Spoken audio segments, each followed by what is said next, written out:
to be honest, my journey was fellowship, operating from that love. Yeah. And then I came to a place where I thought it was works. Because when you hear some of these people preach, they say, oh, I fasted, I prayed.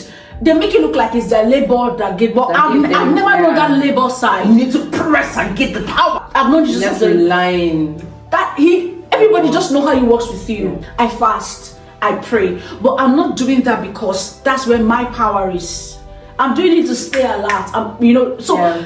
I was going to get it wrong, which was the mistake I said I made. I realized in that 2022 was a pivotal year for me. I found that timing is in God's hands. You can't do nothing about it, number one.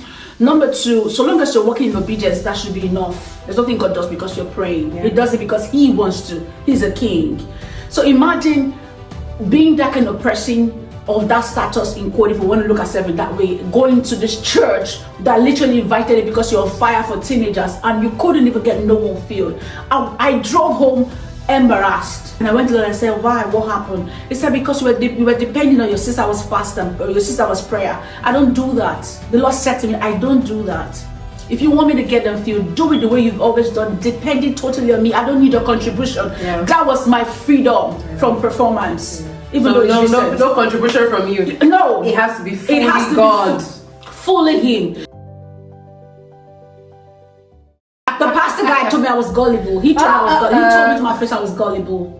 Because I believe everything. Why are you lying? I didn't understand why people would lie. I didn't really understand it. So, and I had a protected childhood. Like my parents, they allowed us to explore. But I've been in church. Do you understand? So, anyway, to cut the long story short, it turned out to be that when that happened, my heart was ripped. I felt a level of pain I never knew existed in this world. I didn't know you could cry. Your heart is literally shattering. What did he do?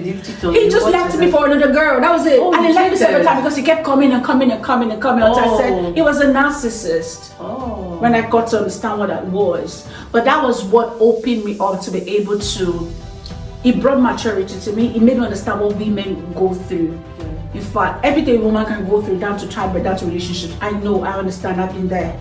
And for some period of time, that was part of why I was able to counsel them, So Thomas Fout came as a result of that experience, because the Lord was like, I want you to bring healing to her, to women. Many of my daughters are going through this. Many of them are even in relationships that they should let go, but honestly, they don't know better. Yeah. They cannot see abuse. They don't understand organized abuse, because that was emotional abuse. As long as it comes back and apologizes. Exactly, we thought that was all right, So that was what the Lord used. So when I wrote Tama came from the Bible, the story of Amnon,